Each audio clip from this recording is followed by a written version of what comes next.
My message would have to be just like give yourself some grace and understand that there are going to be days that may not be the greatest, but you can still persevere no matter what. And just put one foot in front of the other and know that we're healing together, we're loving each other, and I'm always here with you every step of the way.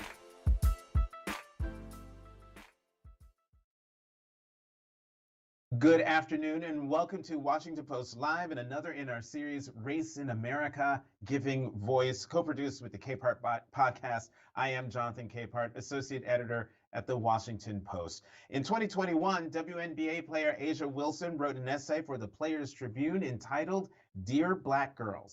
Today, it's a book entitled, Dear Black Girls, How to Be True to You. And joining me now is two-time WNBA champion, two-time MVP for the Las Vegas Aces, and Olympic gold medalist with Team USA, A'ja Wilson. A'ja, welcome to Washington Post Live. Hi, thank you so much for having me. Well, thank you for being here. So, what was going on in your life at the time that inspired that essay and then led to this book? Yeah, well, I think COVID was a part of all of our lives, right? And it was a moment where I could really settle into myself and my thoughts. And I was just like, I need to get this off my chest. And I think what really made me want to turn it into a book was because just the interaction I had afterwards. Like people were coming up to me and was like, oh my God, I read your letter. I felt it. I need more. And I was just like, like whatever. Like, no, it's just me speaking my thoughts. Like no one wants to hear that all the time. But as time progressed and when we had this book opportunity, I was like, why not? I felt like us as Black women, we needed something for us. I think we see a lot of things for different race and other genders, but when it comes to the Black woman, it's something that you really see. So for me to kind of speak my truth in it and let people see me and see that I'm human was something that I was just so eager to do. And you start the book by writing, this is not a playbook. It's not a self-help book. It's not 10 ways to become a girl boss or 10 ways to become a champion. If anything, it's just the diary of somebody out there who looks like you saying, hey, I feel you. And you wrote that a lot throughout the book. I feel you. I see you. Why was that important to say to Black girls? Because I feel like that's something that we need to hear. And even parts in the book, I talked about how the Black man gets the conversation about the police and how to be aware of your surroundings, but the Black woman doesn't necessarily have that. I know I didn't. There's no fault to my parents. It's just something that, it just didn't happen. So I wanted to make sure that as you read the book, it felt like a diary. It felt like something that was just me writing to you because I think we kind of look for answers a lot, and I don't have them because I'm still learning.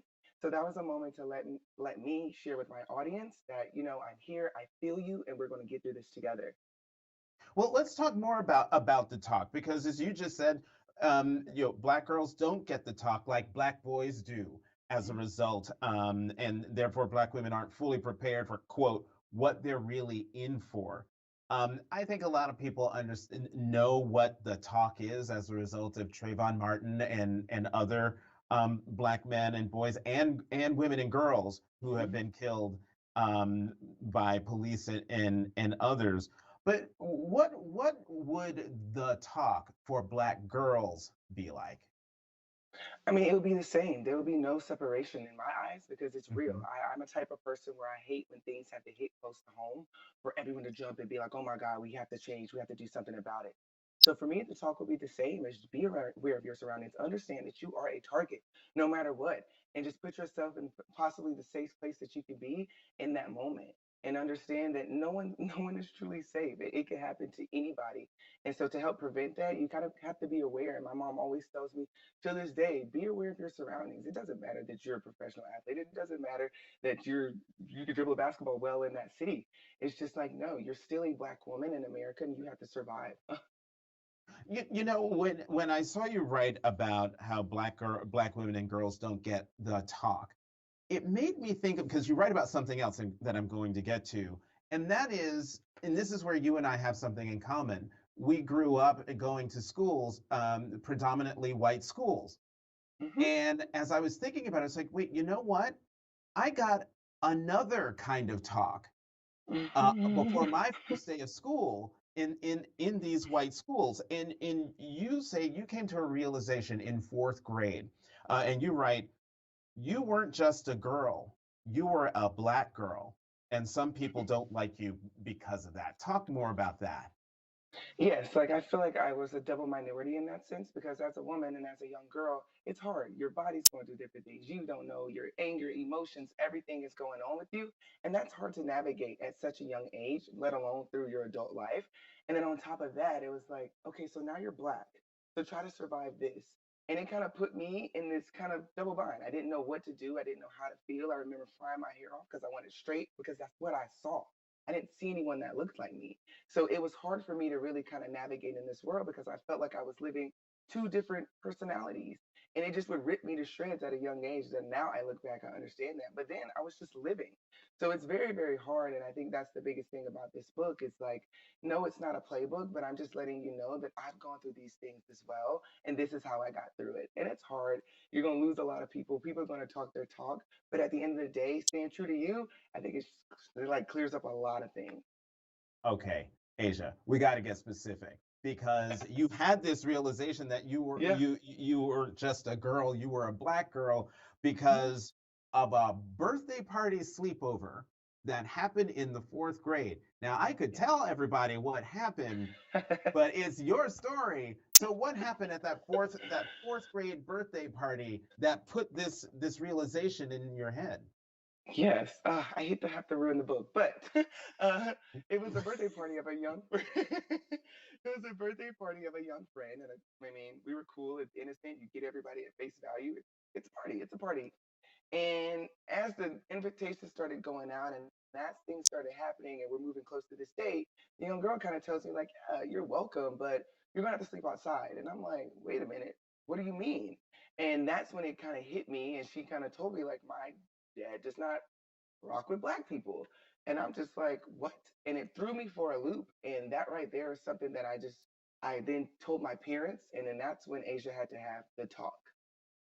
Right. And that is sort of the second part of the talk that I'm talking about, where I'm trying to find my notes here because I think it's your mother who said, I just wanted to make sure Asia understood these are things that are going to come up in your life from now on. Don't run from it, face it head on.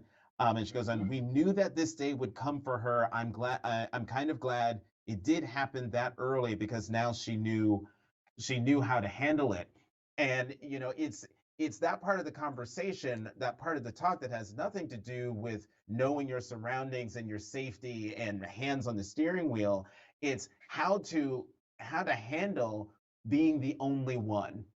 Hmm. And Yeah. what happens, my mother would say to me, okay, couple things. One, if anybody calls you the N word, you let me know right away. And Hmm. two, don't let them put you in vocational classes because they're always trying to push black kids out of college prep and into vocational classes. Did you get those two admonitions? Yes, for sure. My mom was like, my parents did not play when it came to that because they knew they were sending me to a school where there wasn't a lot of people that looked like me. So that guard kind of went up instantly.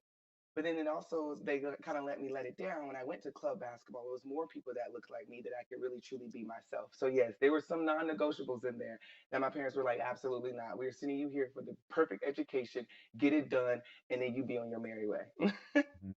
So you write in the book, nobody can understand who Asia Wilson is without knowing about my grandma, Miss Hattie Wade Rakes.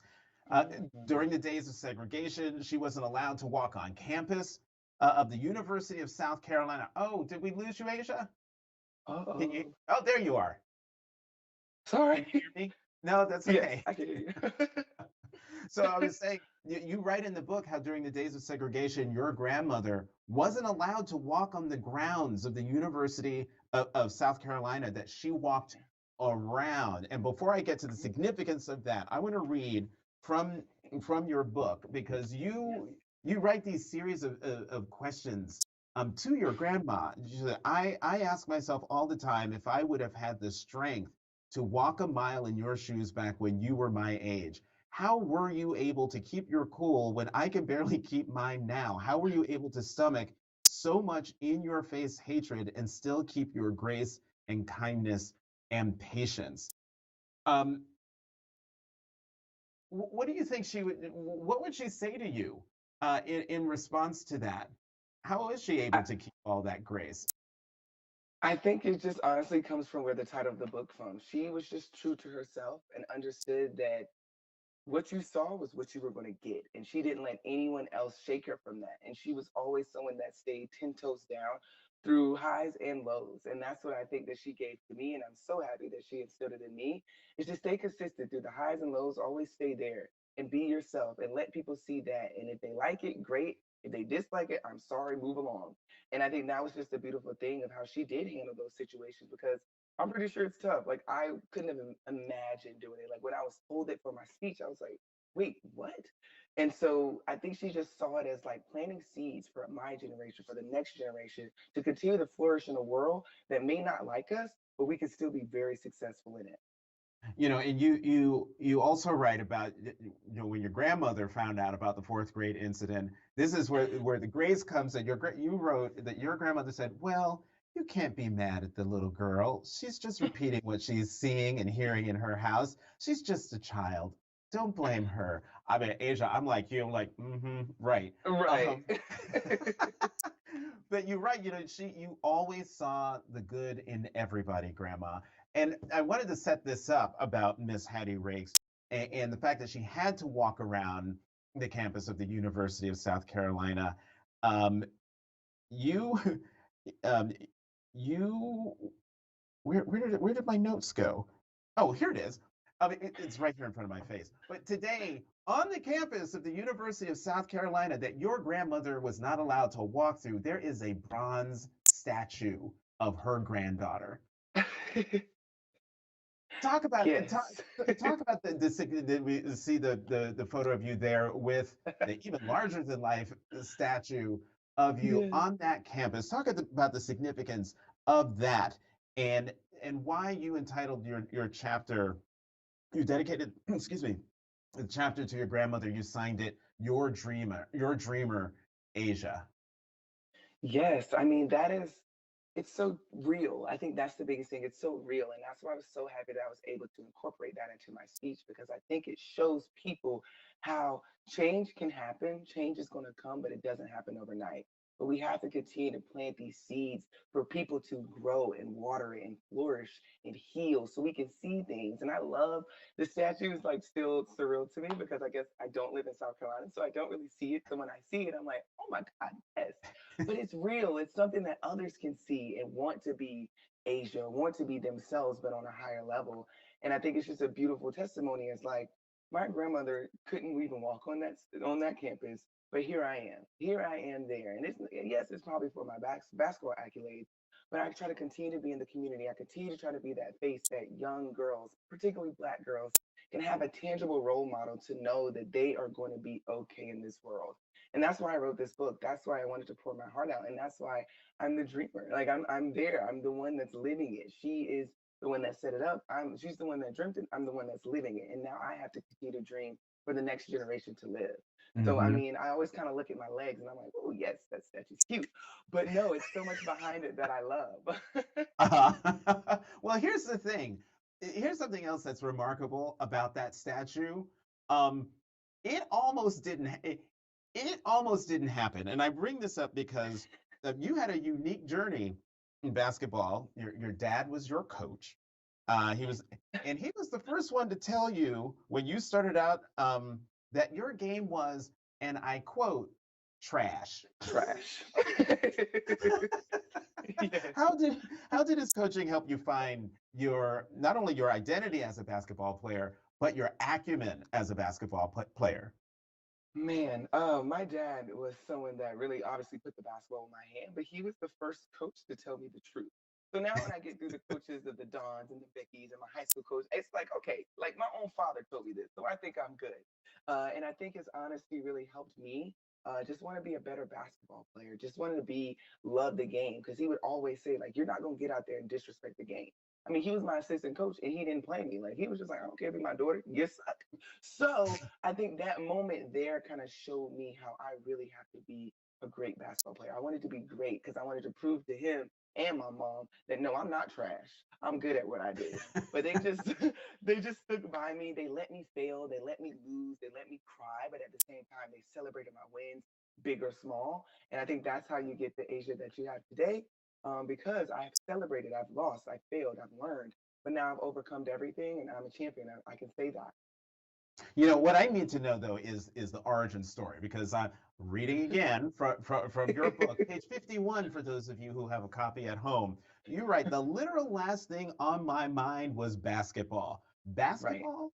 All that sweating? All those guys on TV mean mugging each other and talking trash and looking so serious? No, no, no. That's not for me. I'm a princess. That's way too much for me. I'm just trying to chill. So what happened?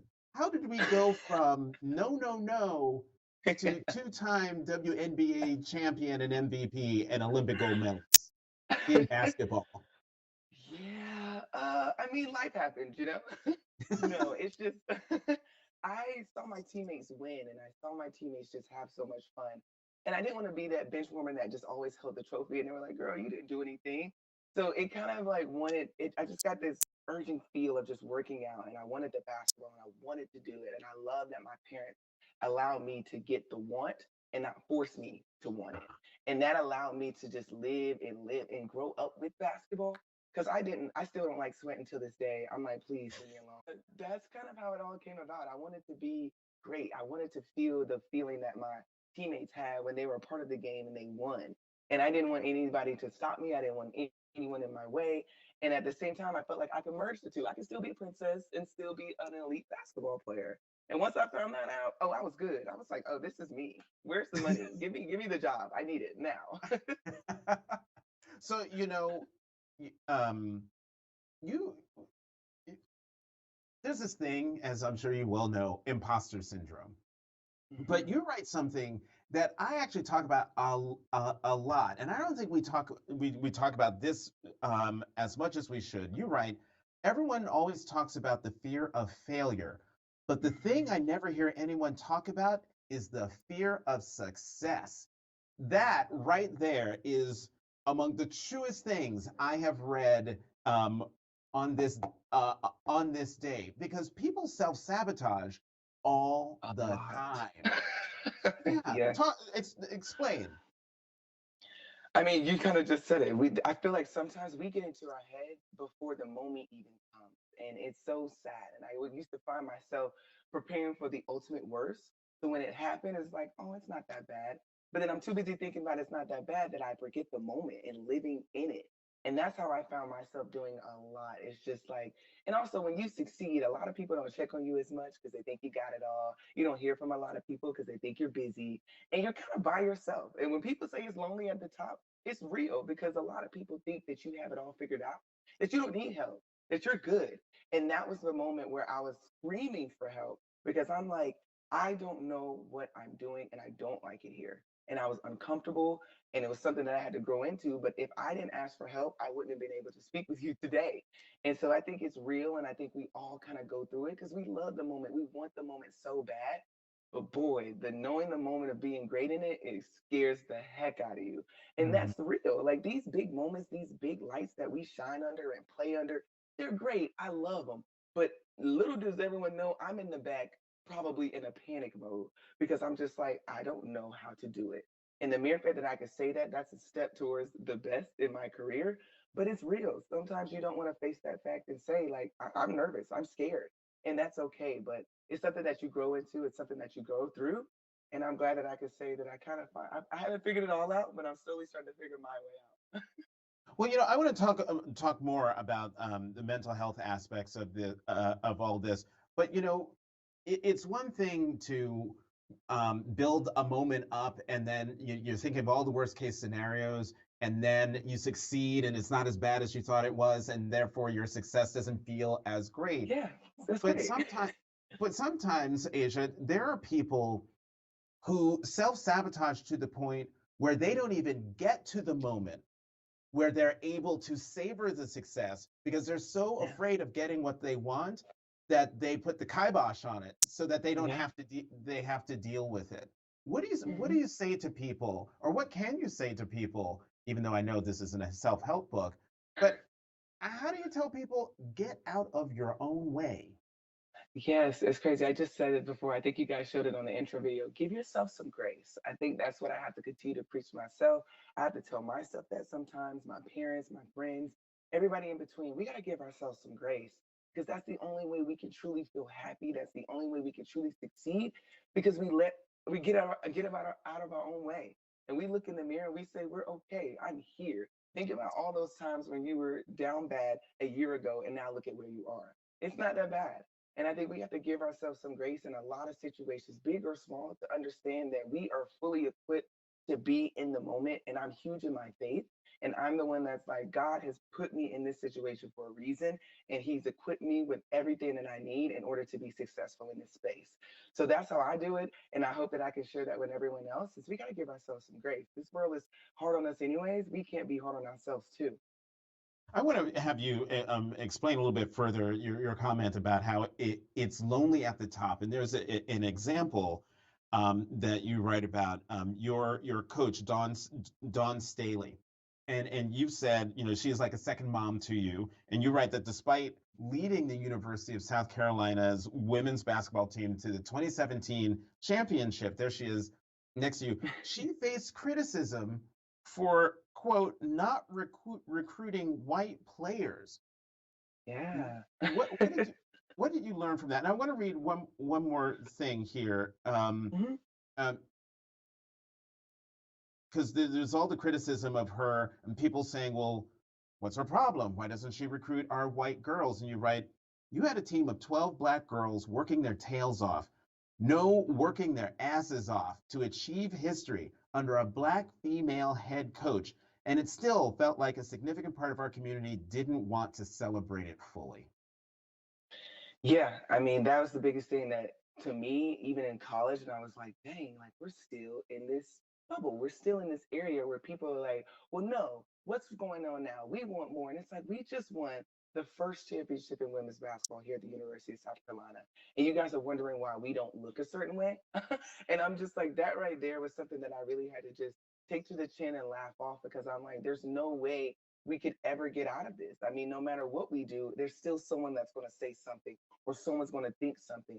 And if we continue to hang our heads on that, we're never going to be successful. We're never going to be able to be our true selves.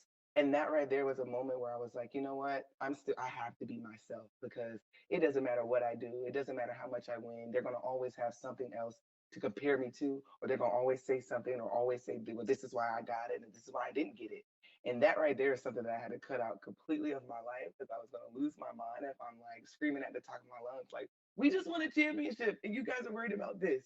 But it's the world that we live in, and someone that handles everything with grace is Dawn Staley. That woman there is someone that I hope that I can grow up to be to handle things the way that she handles it because who snaps to her. I could never be able to handle and navigate the world the way she does, but she does it flawlessly and I love her for it. Yeah, I don't know. I think you are well on your way to being a Don Staley a clone. But you know, let's talk more about your mental health advocacy because you've been very open and upfront about talking about your experience with panic attacks and Mhm. seeking therapy. Many athletes have been more forthright. Who am I thinking? Is it Dominic Dawes? Am I Yeah. thinking of the right athlete? Being open about their mental health challenges. One, why is it important for you to be upfront and open and honest about it? And what difference has it made in your life? Yeah, I think the biggest difference that it made into my life was the fact that people see that I'm human. That's so key to me. That's why I wanted this book to feel like a diary because I think a lot of people that buy the book or see me, 9 out of 10 times I'm in a basketball uniform and I'm sweating and I'm running up and down the court and I'm doing some pretty cool things with my teammates. But that's not me all the time. And I think me opening up that can of worms of mental health and telling people how I feel, how I don't feel all the time, it helped them see that I'm human and that we all go through the same thing. And I think it was important for me and the platform that I have as a professional athlete to share that because it's real. It's something that shouldn't get swept underneath the rug. It shouldn't be something that we don't talk about. It's something that we all kind of go through and we feel it And it's days where I'm like, I don't want to get out of bed and this world hates me and I hate it and I just want to sleep. And there's days where I'm like, I'm taking the world head on. But it's okay to feel those. And I always say, feel the feelings. That's something that I kept telling myself in the bubble when it was nothing but me and basketball. There were no outlets. I didn't have my puppies to hug on. And it's just my thoughts. And that right there, I had to feel them. I had to feel unhappy or sad or happy. Like as soon as those thunderstorms go away, sunshine comes again. And that's something that I kind of stand by. And I hope that I can share that with me sharing it, that people understand that it's real, I'm real, but we're gonna get through this every step of the way. Hmm. And I got my great black women athletes confused. It was not Dominique Dawes who I meant to say. It was Simone Biles is the name I was struggling for. You have a foundation, Asia, that works to empower children who struggle with dyslexia, as you do. The organization recently announced its Unapologetic Girls Summit. Tell me more about this summit and the work that you do. Yes, well, normally I would do a basketball camp, but I wanted to do something bigger. I wanted to really tap into the youth community as young girls. I feel like basketball is just something that parents kind of send their kids to be like, go meet her, go talk to her. And they don't even have a clue about basketball yet. And I'm just like, wow, we need to start a little further back. Like, let's get to the root of it. And so with this summit, it is a free summit. I think registration just closed. We sold out of all the spaces, but I think it's about 150, 200 girls, and they're learning about social media, cyberbullying, just simple things, how to be a woman, understanding how to dress in situations, and being yourself unapologetically. And I actually have it tattooed on my arm because that's how real it is to me. And I'm so excited to get a chance just to sit down with young girls and pick their brains because the world is different. I feel like I'm getting older and older by the day because I open up a social app and I don't know how to work it. But I turn to a young kid and they're like, oh my God, yes, just click this button. I'm like, okay. So for them to learn from me, but also learn from them and then getting a chance to let me hear their stories and for them to just be heard and understand how we can navigate this world. And I'm super excited about it. It's going to be so much fun. We got some customization shoes. Like we're going through the whole nine. Like hopefully, I'm trying to see if they can get their nails done because I'm a girl that loves her nails done. But it's just a summit. It's like a time where they can just be themselves, but also learn a lot of things about the world and myself. Let me get you on one more thing before we have to go. This weekend is NBA All-Star Weekend. Yes. You're going to be coaching. You're going to be a coach during the celebrity game Yeah. alongside Stephen A. Smith and Yeah. Lil Wayne. Yeah. Obviously, you're the pro here. So how are you going to lead your team to victory? We might play a little zone. I got to see what the other team's looking like. We got to kind of put them on their heels and just continue to push the gas because we're not going to let up. I don't care if we're up by 30 or 50. We're not going to let up. We're going to run the basketball and see how they go. But I'm super excited just to see Lil Wayne. Stephen A. Cool. I met him a couple times, so that's okay. But just to be alongside Lil Wayne, the GOAT, when it comes to rapping, I'm excited about it. I might fangirl low key, so I might be fangirling, but I got to keep my head on straight to lock in for my team. Asia, I don't know. You just said a couple times you're excited because it's NBA All-Star Weekend. I don't know if you know this. I just got an alert. Your book was just announced as a New York Times bestseller. Did you know this already? I did know it, but it just came out today, like officially. So I'm glad you said it. Okay. Well, Asia Wilson, two-time WNBA champion with the Las Vegas Aces, and author Yeah. of the New York Times best-selling book, Dear Black Girls, Yeah. How to Be True to You. Thank you so much for coming to Thank Capehart you. on Washington Post Live. Thank you so much for having me. This has been great. And thank you for joining us. For more of these important conversations, sign up for a Washington Post subscription. Get a free trial by visiting wapo.st/live.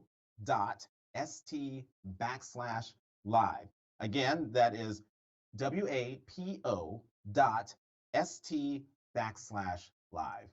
Once again, I'm Jonathan Capehart, Associate Editor at the Washington Post. Thank you for watching Capehart on Washington Post Live.